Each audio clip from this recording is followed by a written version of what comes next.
Christine Brown has just dropped a bombshell strong enough to blow Kody Brown's sleekly glossy image to smithereenness, and the fallout, it's explosive. In an unvarnished, uncompromising interview to promote her tell-all memoir, the ex-third wife didn't merely pull back the curtain on Brown family secrets, she destroyed 2 decades of beautifully constructed illusions with the precision of one who had finally discovered how to stand up for herself.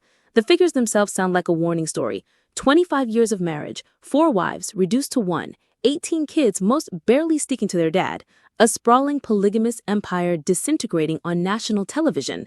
And now Christine is lifting the lid, revealing how the man who hailed himself America's favorite patriarch was secretly operating one of the most complex manipulation operations reality TV has ever witnessed. Her interview was an act of masterful strategic truth-speaking.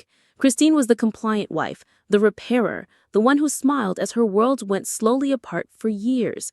Something shifted in those Flagstaff therapy sessions, though.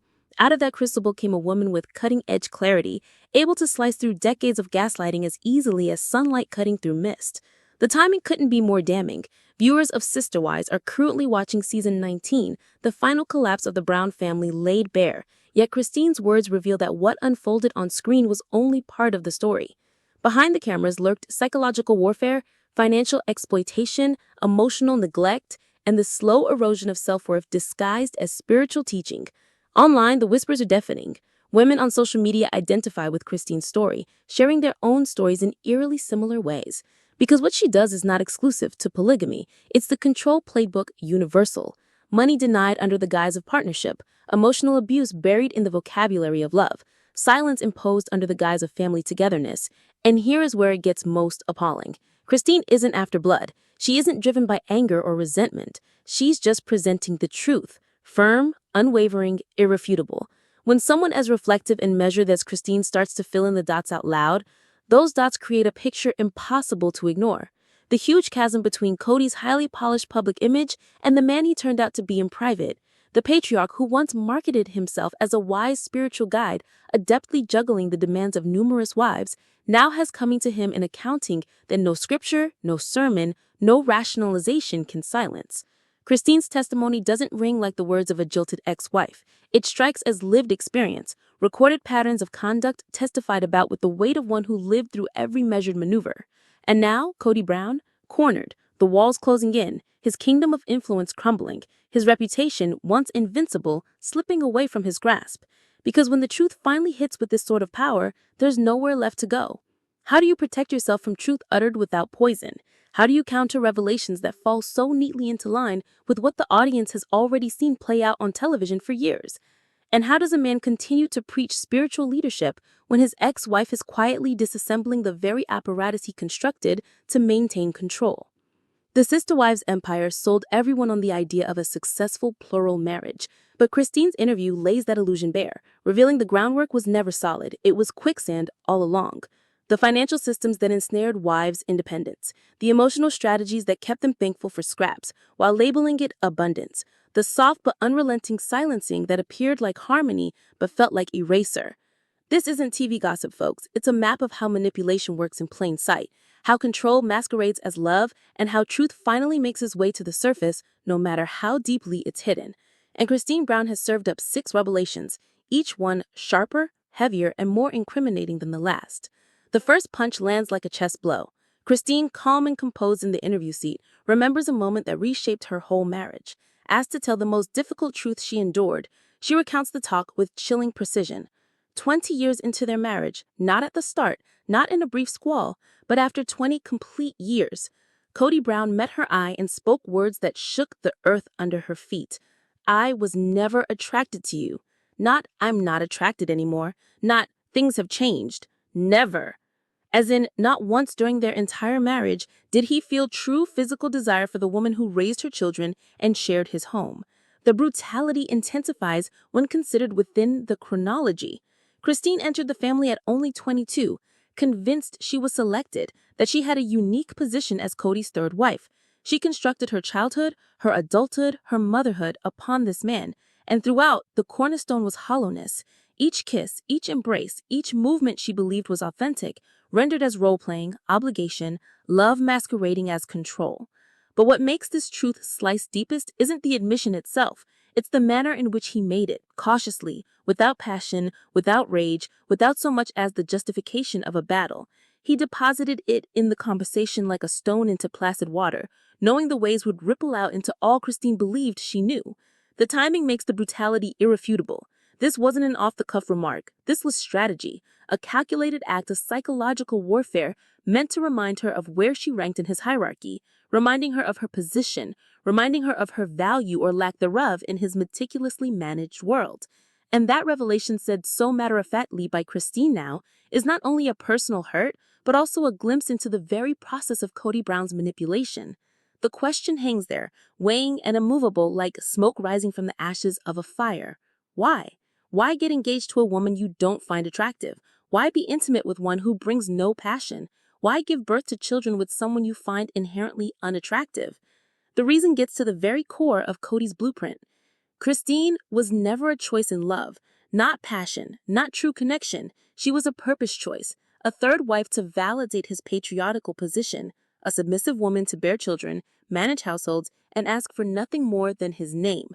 The reality that Christine speaks is straightforward but revolutionary in the context of polygamy. Chemistry is everything. A relationship without desire isn't a relationship, it's a contract. For women brought up in strict patriarchal cultures, the thought that they are worthy not only of toleration, but of actual wanting, can be an awakening. Her statements tear apart the very foundations of marriage based on duty, laying open how it denies women the right to be loved. Why this news is so disastrous for Kody's reputation is that it retroactively redefines years of on-TV love.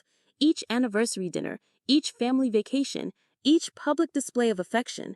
What used to appear like devotion now reads as performance art set up to maintain a facade. And Christine's reaction, calm, measured, nearly muted, bears it out. It was terrible, terrible. It was terrible. She does not shriek. She does not dissolve into sobs. She talks as though she has borne the burden of this fact, digested it, and now puts it down in plain sight. That stability lends gravity to what she says and makes Kody's viciousness inexorable. But the more devastation is in what this moment says about his character.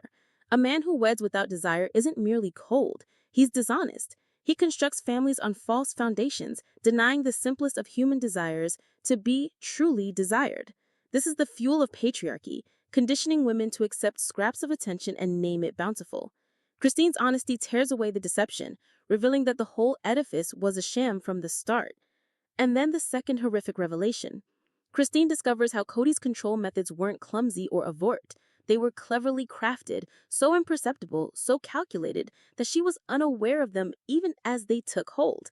This wasn't screaming, shattering dishes, or theatrical showdowns. This was psychological engineering, small intentional tweaks to keep her in line, dependent, and even thankful for the privilege of being controlled. The chilling aspect? Christine didn't even notice it while experiencing it. Her epiphany wasn't brought about by a therapeutic epiphany or nighttime introspection. It was brought about by seeing herself on TV. Picture the terror of sitting on your sofa reliving scenes of your own life and finding yourself seeing the manipulation you couldn't put your finger on while it was occurring to you. I didn't really know it was actually manipulation. That admission bears the genius and the horror of Kody's modus operandi. When manipulation is a skill, it doesn't smell like abuse. It tastes like the natural beat of a relationship. Gradually, expectations get revised, boundaries get lost, and the victim learns to name survival love. But Christine's awakening also reveals the refinement of Kody's technique. This wasn't spontaneity or on the spur of the moment. This was a process honed over years, the kind of control that leaves no fingerprints, only silent obedience. And the viewership, hundreds of thousands of devoted fans, becomes part of the calculation. They watched it happen live. They witnessed the power imbalance, intuited something was off, but lacked the language. Now with Christine's specificity, those long-ago episodes are evidence. What appeared to be spiritual leadership is revealed as emotional abuse aired on national television. There's a catch in Christine's voice, a hesitation that betrays just how difficult it was to accept the truth. Even when she sensed the unease in Kody's actions, she couldn't quite identify it, couldn't label what was occurring. That doubt is the hallmark of successful manipulation, seeding enough doubt, enough self-doubt, that a victim loses faith in her own instincts. And this discovery doesn't merely tarnish Kody's public reputation. It overwrites it. All of the so-called leadership moments on Sister Wives, all of the family councils in which he issued edicts, All of the mediations between wives, all of the serious moments of spiritual guidance now look different. These weren't peeks at patriarchal insight. They were scripted maneuvers, psychological control methods used by someone who knew just how to maintain power in his hands. The timing of Christine's awakening makes the damage even more distinct. She didn't perceive the pattern in living it. Physical distance, safety from separation, and the bizarre experience of seeing herself on TV were needed to observe it. Envision understanding in retrospect that whole chapters of your everyday life were not about partnership, but manipulation. That delayed recognition demonstrates just how advanced Kody's control was. The system did more than influence Christine's decisions. It distorted her own perception of reality. It caused cognitive dissonance so thorough that she couldn't even believe her own memories until she saw them reflected back through a camera lens. Christine's words are a turning point, a radical awakening to the most elementary truth regarding relationships, a truth they had been conditioned to forget. Marriage must equal partnership, not hierarchy. Easy enough to say, but for one who has grown up within patriarchal systems and then conditioned by years of manipulation, it is nothing short of revolutionary. The stakes for Kody's reputation are high. A man who exercises control so subtly that his business partners don't even notice until they've created some distance isn't just manipulative, he's dangerous. The finesse with which he exercises these tactics implies not lack of control, but effort, practice, and conscious mastery of psychological manipulation. For a long time, Sister Wives had been marketed as a window into working plural marriage. But Christine's revelations strip that away and reveal it for what it was: master manipulation, masquerading as spiritual guidance. Each family choice that seemed to be a collaboration was actually masterminded. Each wife's internalized acceptance of inequality was less conviction than conditioning. And what frightens most is how Christine's experience reverberates far beyond polygamy. Her story reveals the anatomy of manipulation in its most sophisticated guise, a blueprint familiar in countless other intimate relationships. Her voice becomes a beacon, not only for herself, but for anyone attempting to identify the distinction between care and control. Third came financial mastery. The third ruinous blow to Kody's reputation: financial control. Underneath the glossy exterior of plural marriage was a deliberate mechanism for economic domination. This was not about money. This was about silencing women by taking away their power and their voice in the guise of family financial planning. Christine worked, she earned, she contributed, but decision-making was still in patriarchal hands. And that is what makes financial control so treacherous. It pretends to partnership while solidifying powerlessness. The structure dupes women that they are equals, but makes sure they are not. What makes this revelation especially lethal to Kody's reputation is how it rewrites the family narrative. For years, audiences watched family councils where wives appeared to weigh in on budgets, relocations, and business ventures. They seemed to be equals at the table. But Christine unmasked those moments for what they truly were: theater, carefully staged performances designed to convince viewers of democracy while quietly upholding authoritarian rule. It felt so informal in announcement, so nearly innocent on its face. But underlying the gentleness of those words existed layers of psychological domination. When Kody replied, he kind of told it had the tone of courtesy, but that courtesy was merely a facade. Behind it lay a command structure artfully disguised as courtesy. He wasn't barking commands or dropping bombastic ultimatums. Rather, he imposed his decisions in language that sounded cooperative, but never actually invited cooperation. It was a charade of consultation, enough to keep the facade going, that voices were being heard, but never actually rendering any of them significant. The economic web he wove was even more sinister. Christine showed how it wasn't just controlling money, it bred doubt. She found herself doubting herself, questioning whether she was truly being heard rather than recognizing the reality. Her voice was systematically ignored. That insidious doubt is the signature of skilled manipulation. It's not brash, it's not overt, it's subtle enough that the victim will question their own recollection, their own emotions, their own reality, until the silencing system seems more powerful than their own voice. The hesitation in Christine's voice betrayed a great deal more than doubt. It was the soft sound of economic silencing, a woman wondering if her voice ever had any bearing in her family's choices. That doubt was no hapstance. It was the result of calculated strategies meant to make women feel blessed for minor participation, while accepting their systematic exclusion. And with that one revelation, all the Brown family's every financial decision that they ever showed on television became clearer. The business ventures, the real estate transactions, the large purchases that were presented as family discussions were never, ever discussions to begin with.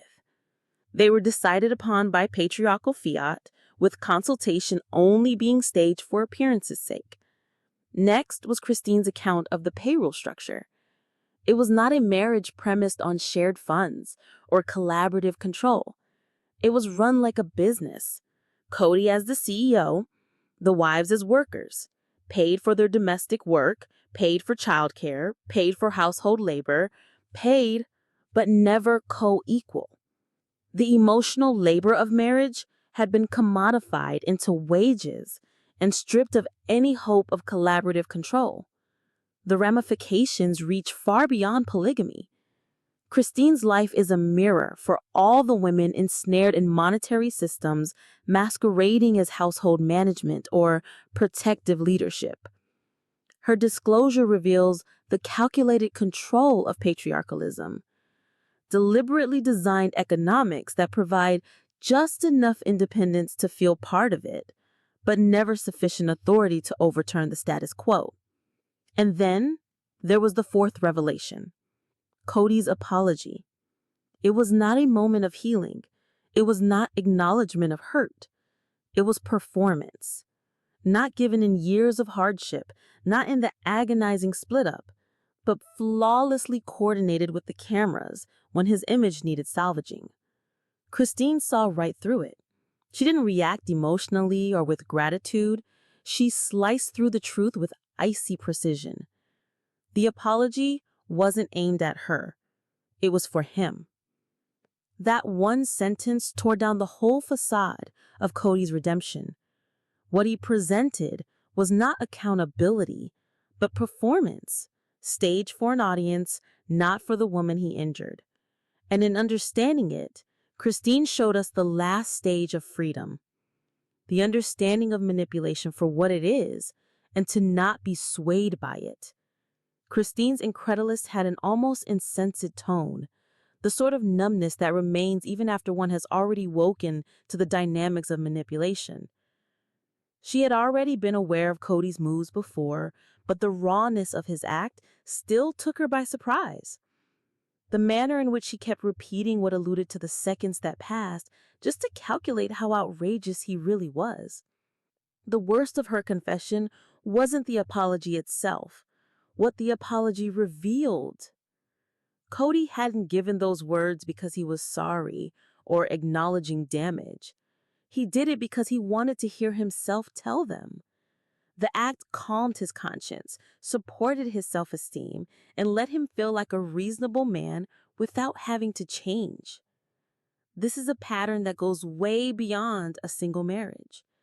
Manipulators in all relationships tend to use apologies as self-regulation tools rather than reconciliation. They don't apologize to mend hurts. They apologize in order to feel like good, nice persons and avoid responsibility. On Sister Wives, the viewer was included in this theater. Here she saw Kody's performance, consistent, tearful, apparently genuine, while Christine's critique removed the illusion. It wasn't remorse, it was tactics. And at that moment, everyone viewing was taught how to recognize the distinction between true responsibility and emotional acting. Christine's reaction was quietly revolutionary. She did not take his words as proof of change. She established a boundary. Behavior proof would be the sole indicator of change. Her boundary setting dismantled the cycle that manipulative apologies are built to perpetuate. But what was perhaps most uncanny was what it showed about manipulation in general. Parents withholding love as punishment, disguising abandonment in the guise of disappointment. It scars permanently, traumatizes decades later. Her testimony was weighted with the sorrow of a mother's anger, not for herself, but for the children whose hearts were methodically shattered by the man who should have kept them safe. That mother's testimony made Kody's behavior indefensible, revealing not only an unsuccessful husband, but a father whose decisions slashed scars into his own household. That one sentence bore the burden of 18 separate tales, 18 voices formed by the same bitter reality. These weren't kids acting out or acting up because they were being asked for attention.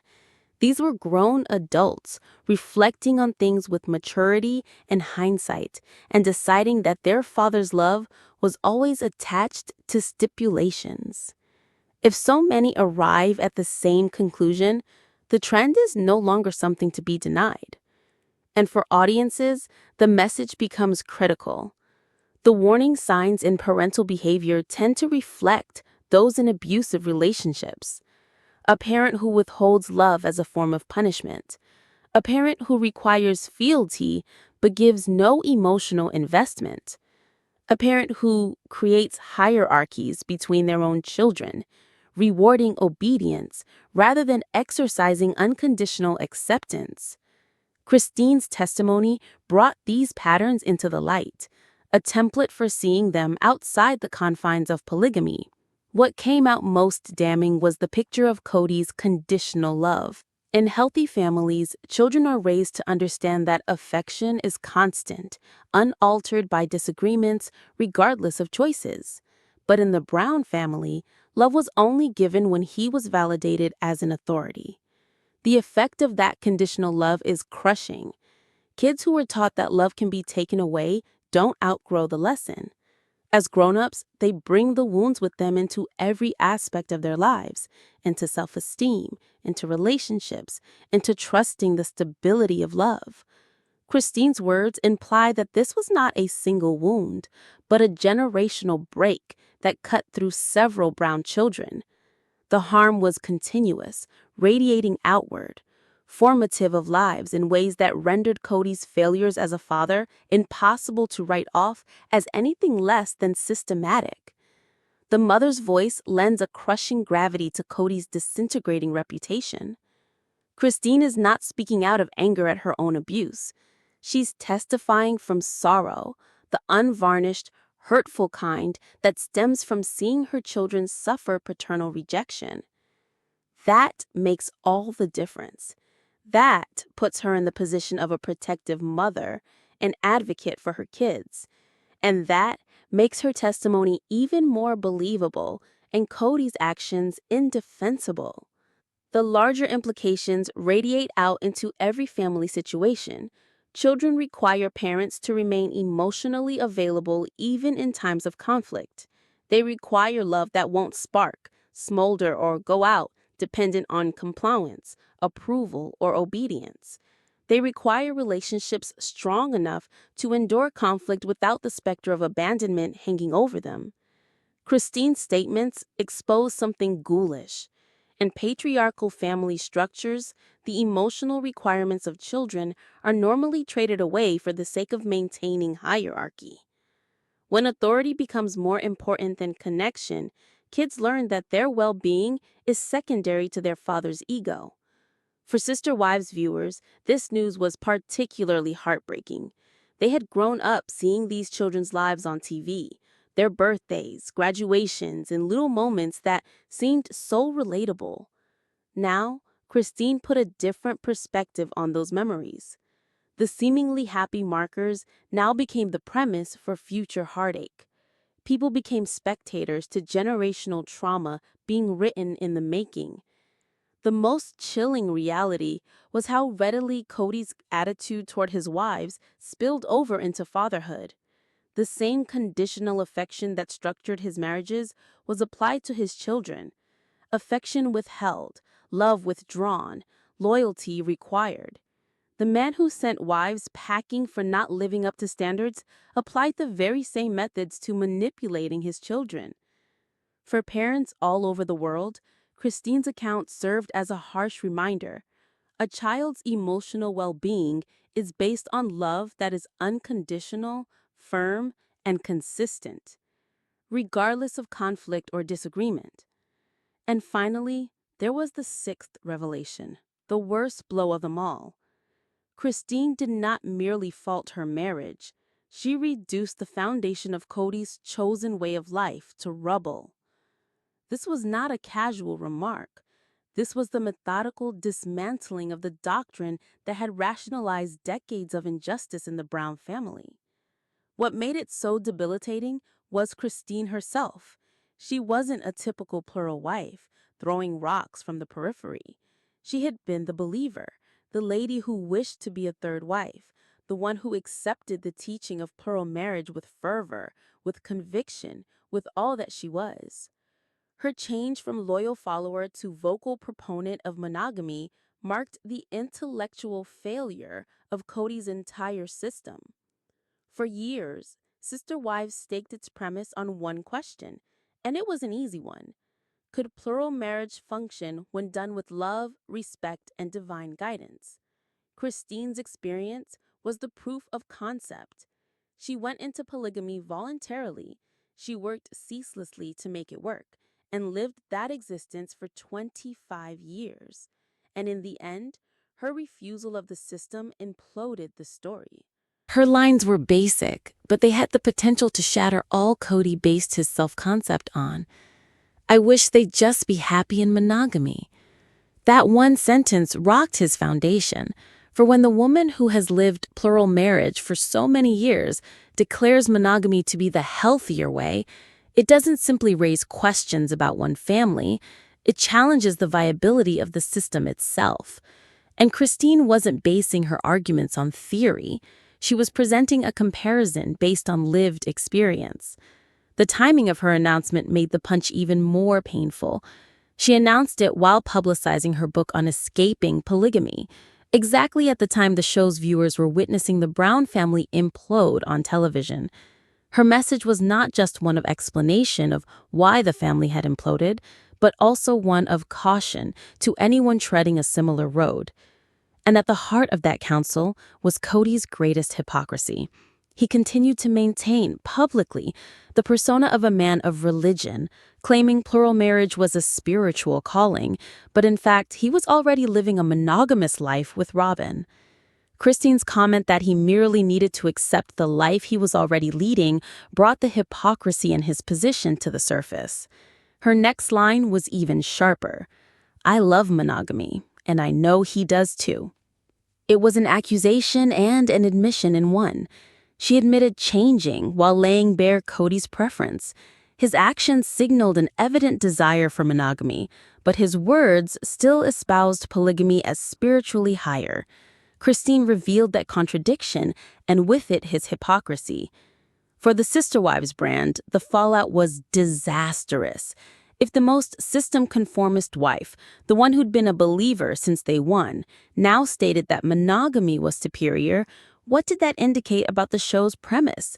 Her statement implied the whole experiment had been doomed right from the beginning, that the implosion wasn't a mistake, but rather a matter of course.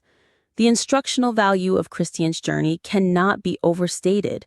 Her own transformation offers a model for audiences to look at their own lives, to question whether the commitments they hold are truly producing growth or merely facilitating dysfunction.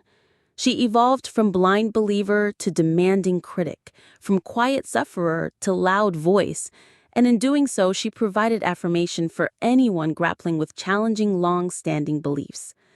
Her acceptance of monogamy wasn't about liking exclusivity. It was about finally knowing what healthy partnership is, after all those years of confusing inequality with spirituality. The comparison was breathtaking. It showed just how much she had settled, just how much she had tolerated in the name of faith. Christine's words didn't just reveal the fissures in Kody's philosophy of life, they blew the whole foundation to pieces. The amazed tone of Christine's reaction to proposals about Kody marrying another wife showed more than astonishment. It showed real shock. After decades of living plural marriage, after surviving its psychological costs, she was no longer able to understand why anyone, on purpose, would enter that system. Her astonishment was not only individual, it was professional testimony from firsthand knowledge regarding the intrinsic dysfunction in the center of polygamy. And with that, all his spiritual justifications fell apart. For all those years, he had presented plural marriage as divine calling, as spiritual obedience. But if Christine, his most faithful believer, necessarily resolved that the system itself was corrupt, where did that leave his assertions? Was he operating according to faith? Or had faith been a useful means of camouflage for personal preference, of draping desire in holy terms? For Kody Brown, the words of Christine were intellectual defeat. When the wife who had been a vocal supporter of polygamy now became the voice of monogamy, the underpinning of his life philosophy crumbled under the weight of her testimony. But this epiphany stretched far beyond celebrity gossip or reality television news. Christine's tale became a masterclass in what occurs when a human being at last escapes the stranglehold of manipulation and starts speaking with the honesty of healing. The woman who smiled through years of uttering, "It's fine," was reborn, no longer tolerating anything short of equality, authenticity, and respect. Her path didn't unfold overnight. It took therapy, distance, and the unflinching realism of viewing her own life on TV. But the outcome was inescapable and ruinous to anyone who rested power on emotional manipulation or financial imbalance. Her statement bore the sort of power that could bring down entire systems of patriarchal rule. Because when women silenced for decades start talking, the aftershocks resonate for a long time. Christine gave a name to the manipulation, revealed the control over finances, and exposed the psychological wounds left by conditional love. And in doing so, she made a blueprint for recognition that goes beyond polygamy into relationships everywhere that mask control with the disguise of care. For the Sister Wives franchise, the repercussions were earth-shattering.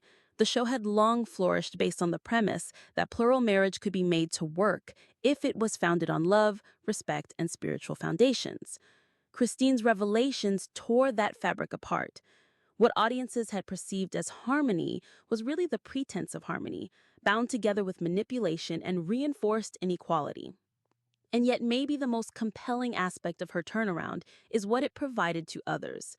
Women who doubted their intuitions, women who doubted their own reality when faced with suave manipulation, were vindicated by Christine's certainty.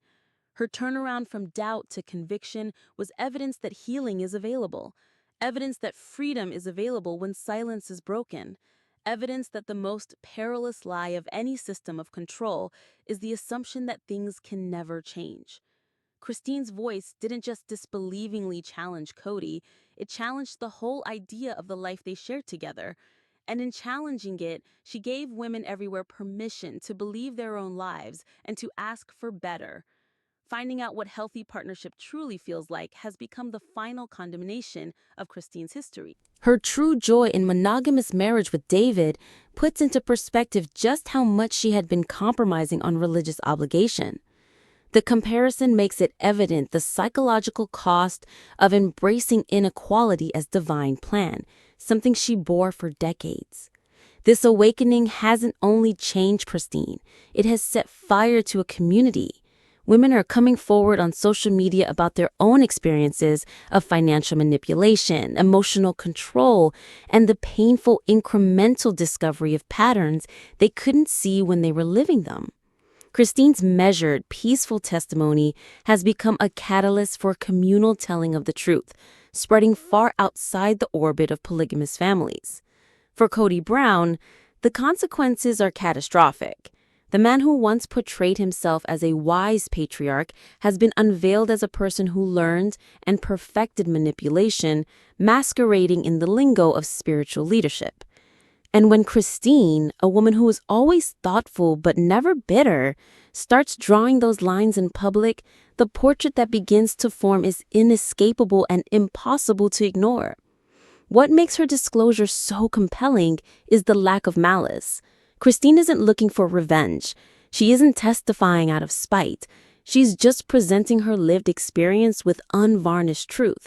And that reality in itself reveals the enormous disconnect between Kody's meticulously manicured public image and his private actions.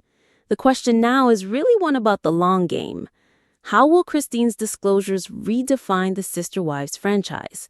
And of the 6 ruinous truths that she has already revealed, which do you think will have the greatest impact on how the audience perceives the Brown family dynamic? The internet is already abuzz with theories, arguments, and anecdotal evidence. And if we've learned one thing from history, the next batch of Sister Wives episodes will be more explosive than the last. So what do you think? Leave your thoughts in the comments.